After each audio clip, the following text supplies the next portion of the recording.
Umupo na ako kasi ano eh, nakakangalay kumain ng ano, nakatayo. Continuous ko na lang.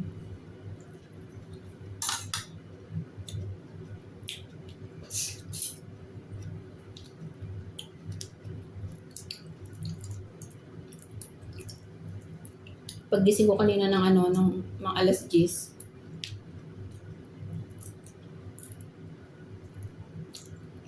hindi ako nag-almusal, dumiretso na ako ano, ligo kasi simba namin ano, 11:30.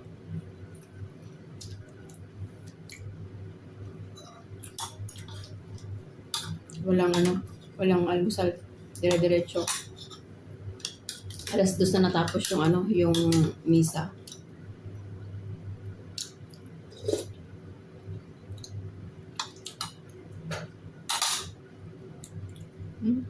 Sarap ng hipon.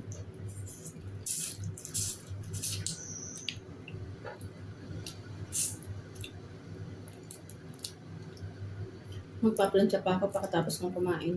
Ayan.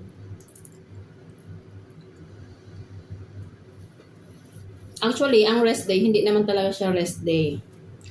Kasi, kung kailan wala kang pasok, marami kang ginagawa.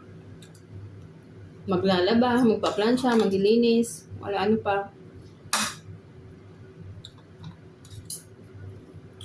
Paano siya masasabing rest day, di ba?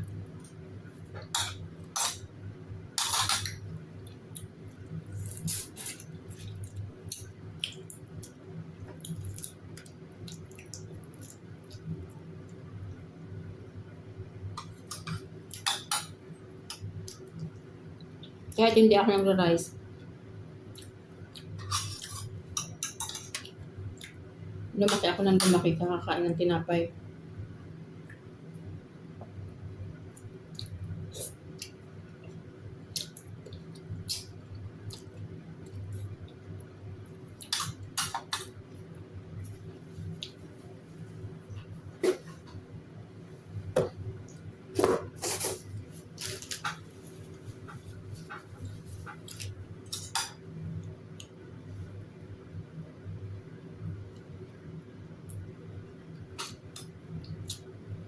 Maraming tao ngayon sa simbahan.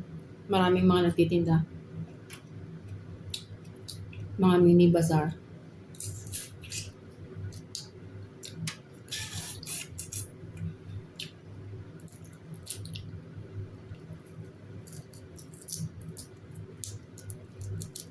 Mabilis lang ano, bilis ng araw. Pasok na naman bukas. Pero next week, may holiday. 3 days kaya masaya.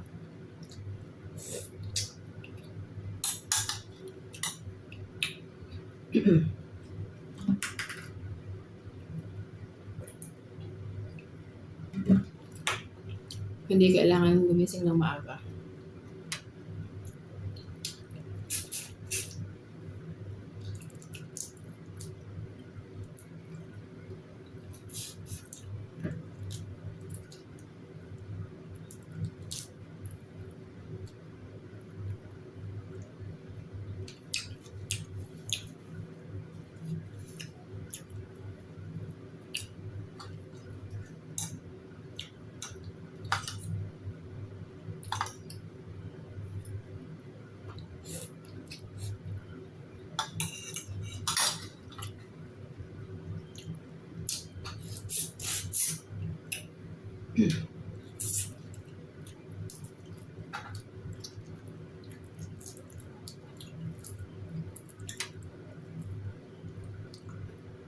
Mhm.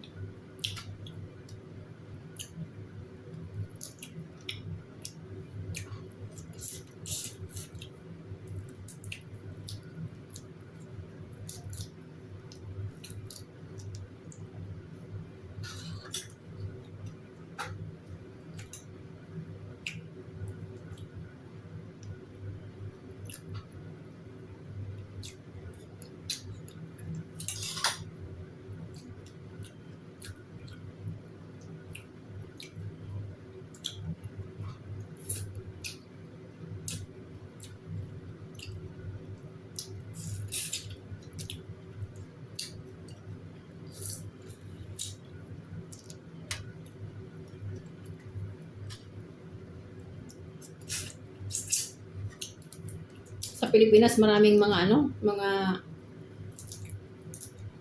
unlimited na mga restaurant, kung ano-ano. Unlimited seafoods, unlimited mga sangyup.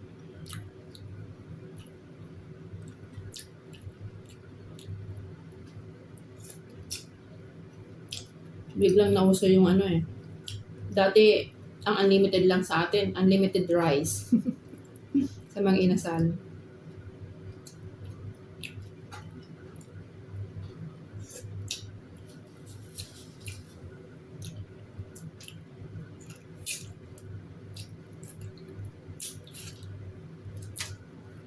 Ang mumura lang pati.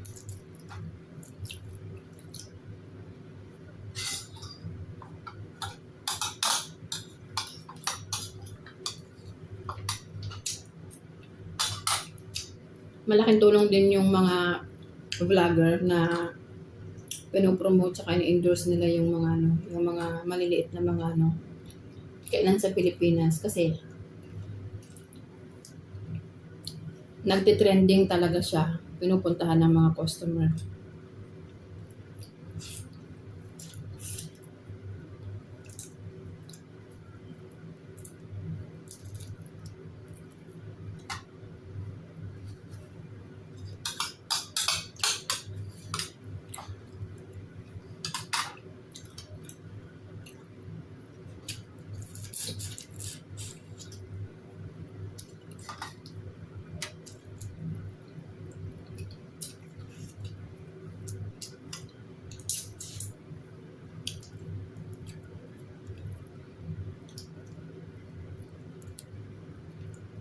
Maliliit lang tong mga hipon na nabili ko.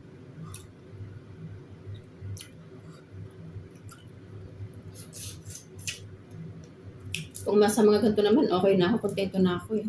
Hindi kailangan yung mga malalaki. Kasi yung mga malalaki na yon, aside sa mahal, masarap din yung mga yung sigang, tapos yung ano ba? Ang pwedeng luto doon. Pero yung maliliit,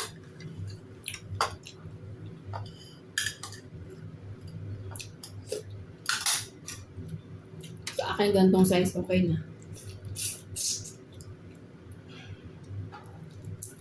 Mga ganito, magandang ihalo sa mga pansit. Sa palabok.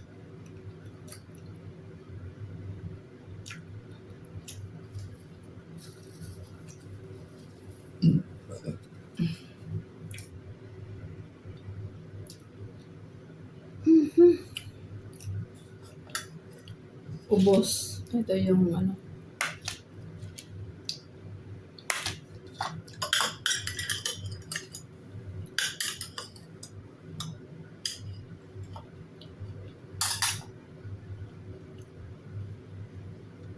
inaantok ako. Alas 2 na ako natulog kagabi. Madaling araw. Kasi akala ko walang simba. Nag-chat nag-chat si ate yung sinasamahan namin na may sasakyan na magsisimba daw kasi Immaculate Conception ngayong December 8. Kaya yun. Pero okay lang kasi 11:30 naman yung 12:30 naman yung mass. May alas 10 ako nagising. So, bawi ko na din yung tulog ko. Struggle lang talaga kapag ganyan na may pasok kasi late. May insomnia kasi ako. Late ako lagi nakakatulog.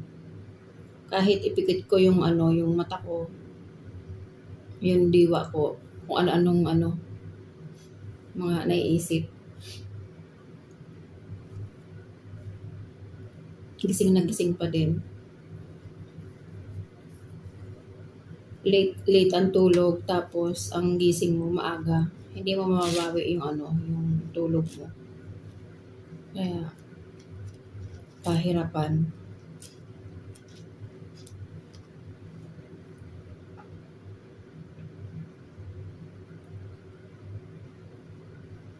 Hindi naman ako nag-aano, hindi ako sanay mag-breakfast ng ano, ng maaga. Sa office na ako kumakain.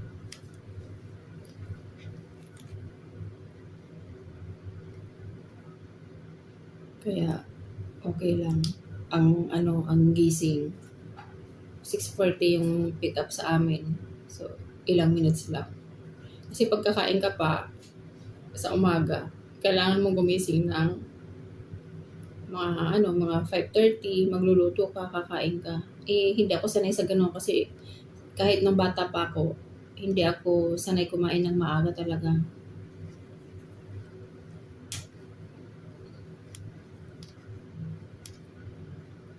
Hanggang sa nakalakihan ko na gano'n pa din. Umiinom lang ako ng tubig sa umaga.